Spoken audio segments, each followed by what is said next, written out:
Nate, are you nervous about the Warriors' chances against Houston? I am, and a lot of people aren't, and I think it's because just strictly the lack of experience, playoff experience that the Houston Rockets have. But Ime Udoka, their head coach, known for his physicality, 110% on defense. He led the Celtics to an NBA Finals appearance and then got decimated in 6 games with Curry dropping 40 points, 30 points the last 3 of those games in those NBA Finals, which ultimately led to his 4th title with the Golden State Warriors, and Ime Udoka went home and then got fired in replace of Joe Mazzulla.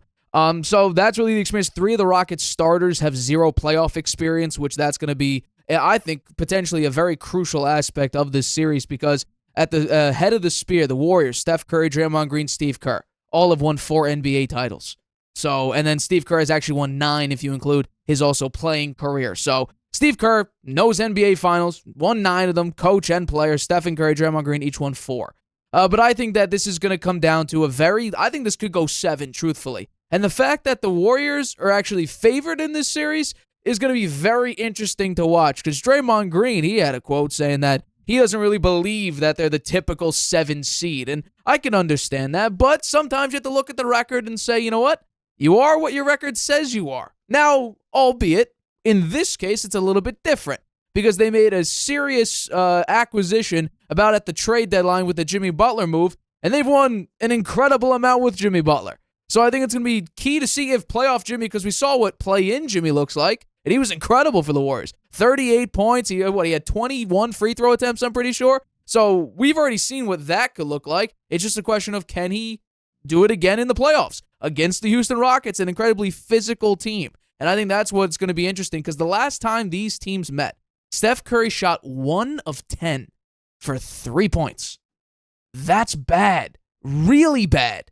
And if Amen Thompson, if Dylan Brooks, who, by the way, combined each held Curry to 0 for 3 from the floor, if they could do that again, the Warriors are going to be in serious trouble. My personal opinion on this series is I think it does go 7 games. And I think that game 1 is really going to be a determining factor of how the series is going to turn out. Because if Dylan Brooks and Amen Thompson and Şengün, they dominate defensively, and Curry gets pissed, and Curry can't shoot very well, I think that this game could actually go less than 7 with the Houston Rockets absolutely destroying the Golden State Warriors. So I am incredibly nervous if I was a Warriors fan about this series. Because I just think that you're going up against a very difficult opponent, a physical opponent, and if you can keep up with Steph Curry and not allow him to do Stephen Curry things, I think the Warriors are going to be really in for it on this one. They're not a very deep team, which is interesting because we don't know exactly what their bench is going to perform, the level that they're going to perform against the Houston Rockets team that's extremely young. And what happens when you go against old late in a series versus young and late in a series? The younger team normally can pick it up late because old guys, 37, 36 years old, they get tired during an NBA series, especially a playoff series. I'm never going to put anything behind Stephen Curry and Steve Kerr and Draymond Green, but I do think that going up against a very young team, a physical team, led by an incredible head coach in Ime Udoka, I think it's going to be a very good series, and I'm going to take the Warriors in 7, but I do think this is going to be a very, very difficult series for Golden State. Yeah, I agree. Look at the Warriors. They're the 7th seed at 48-34. They had to have a play-in game to get to the 7th seed. They beat Memphis. The Rockets at 52-30, number 2, had a nice turnaround season. Number 2 seed, Udoka, emphasizing defense. Great defensive coach. They've bought into his scheme, and it shows up in the results. The Warriors, as you mentioned, have more experience. Houston at the 2nd seed, first time in the playoffs since 2020. The Warriors have won 3 of the 5 in the last regular season games, losing the most recent game, 106-96. All the other games were very close as well. And then that game, that's the one where Curry had the 1 for 10 shooting. The series stats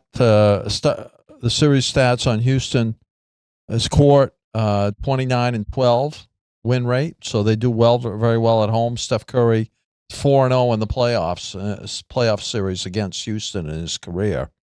Nick Wright had an interesting quote. He said, "After watching the Warriors' performance this past week, I'd like to be the first person to congratulate the Lakers on beating the Rockets to advance to the Western Conference Finals. So he doesn't think the Warriors are going anywhere in this series, but we'll see.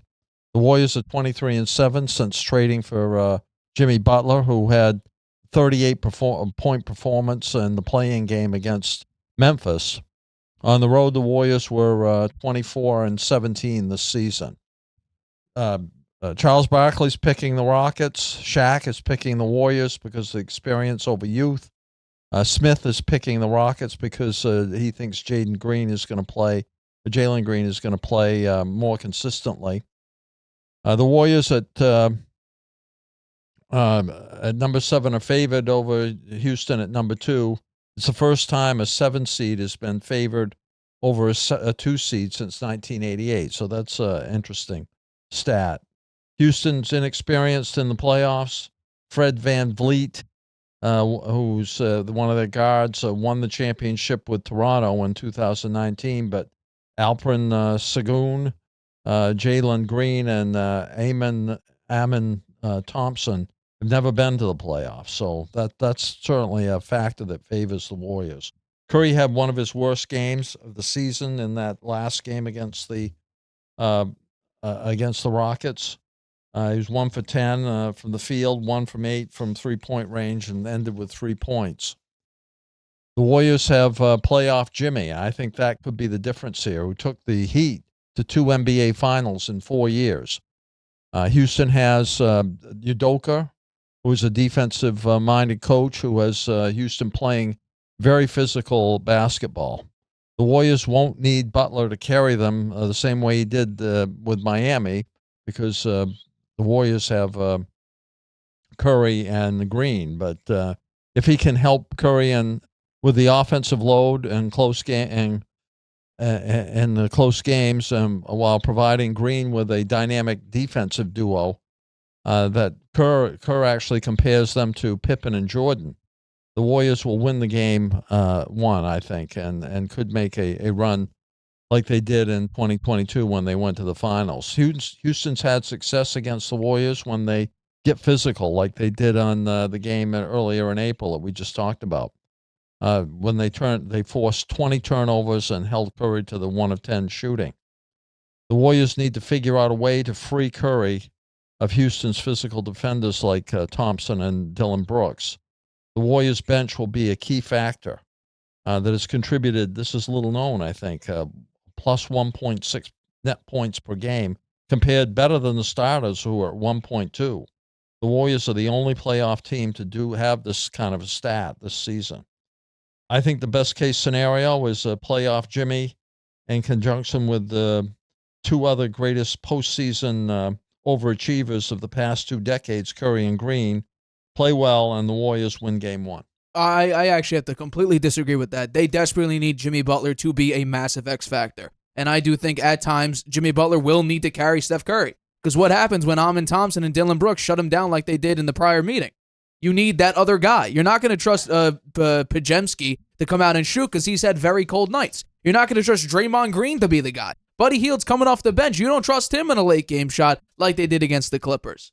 So you desperately need Jimmy Butler outscored every single Warriors player in that first half against Memphis.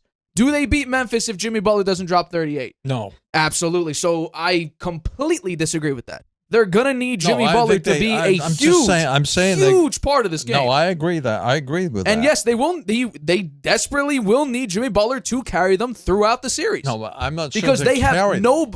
Well, okay, here we go. Define carry. Being the leading scorer in every game and leading rebounder, a big assist getter. I think with Green and Curry they're going to spread the wealth. I don't think he has. But they didn't. I don't think he has to be as big a factor as he was for Miami when they went to the finals. But you just proved my point, though, by saying that if Jimmy Butler didn't drop 38, they would have lost against Memphis. He dropped 38 and they lost by 5. But Curry had 37. 37. So what I'm saying is that if Butler doesn't, let's say Butler scores 25 points, that's a very good game. They lose that game by 10.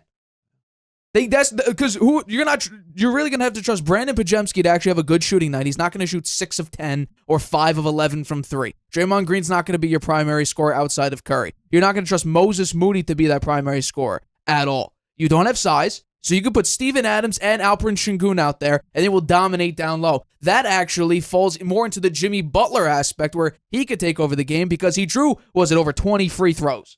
So that's where Jimmy Butler could carry his team by just being an efficient scorer, an effective scorer. Well, put Steven Adams in foul trouble, put Şengün into foul trouble, limit his effectiveness on the floor. He's averaging a double-double this season, so if you can get out there top guy, in my opinion, on your team in Şengün, then yeah, that opens it up for Quentin Post to get a couple shots. But again, you're not going to trust him to be that secondary scorer. Gary Payton's not going to be your secondary scorer. It's Curry and Butler. Those are your two guys. Podziemski's your number 3. But he's an extremely young player. He's not the Steph Curry catch-and-shoot guy that they initially wanted him to be. So you need Jimmy Butler to be playoff Jimmy. Because if you're not, there's a reason this team got to the 7th seed. Yeah, there's a reason this team fell apart late in the series. And think about it. What happened in the overtime game against the Clippers? Curry didn't show up. Nobody else showed up. They had to trust Buddy Hield to shoot an out-of-bounds shot from 3. So, yeah, absolutely, they desperately need Jimmy Butler to help carry along with Steph Curry, because Curry's going to get double-teamed by Dylan Brooks, who they have a massive aggressive history with one another. You're missing my point. You're missing my point. My point was Butler to carry. My point was that Jimmy Butler doesn't have to be as much of a player carrying the team as he was in Miami when he's playing with the Warriors. So the Warriors have better talent around Jimmy Butler than he had when he was with Miami. Okay. So I think I don't disagree that he has to play big and he has to be playoff Jimmy and he has to have big nights. He has to get to the foul line. He has to get the other players, as you mentioned, in foul trouble. He has to have assists. He has to have big scoring nights. But he doesn't have to have the kind of dominant performance and carrying a team like he did with Miami, because the Warriors have better talent than Miami did. That was my point. If Curry has a bad night, I would take then they're going to lose. I would take Bam Adebayo over every single other person on the Golden State Warriors.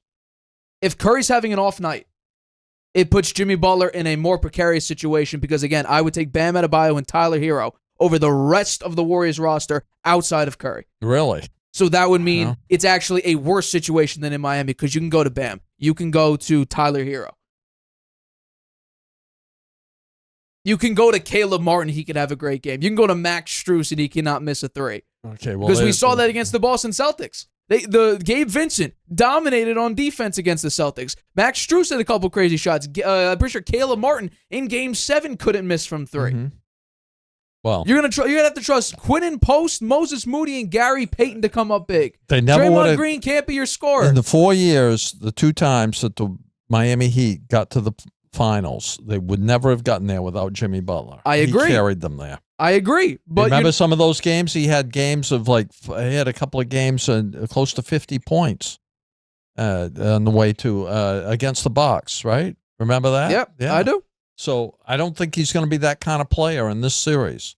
I think he's going to be down low, drawing the fouls, getting to the foul line, which has helped the Warriors immensely. They were never a team that got to the foul line until Jimmy Butler got there. True. So I do think the Warriors are going to win this series. You have them in 7. I have the Warriors in 7. Yeah, I think it probably could go 7. I think Udoka has got this team playing very well, playing very good defensive ball, and I think they bought into his scheme. I do think, though, you look at Steve Kerr. You mentioned he has 4 NBA championships as a coach. He has 5 as a player. 2 with the Spurs, 3 with the Warriors. Bulls. Yeah. So he knows how to coach in the playoffs more than Udoka does. So I like the experience factor. I'm with Shaq. I think the Warriors and I'll agree with you in 7. It's going to be a very close series. Hi, everybody. Thank you for watching this clip of the Harvey Hour. If you want to watch the full show, you can by clicking the I in the top right-hand corner right now. If you want to take the show with you on the go, it is available wherever you get your podcast. We go live here on YouTube every single Tuesday and Friday at 6:30 p.m. Eastern. So make sure you hit that like button, that subscribe button, and the notification bell to get notified whenever we upload a video and whenever we go live.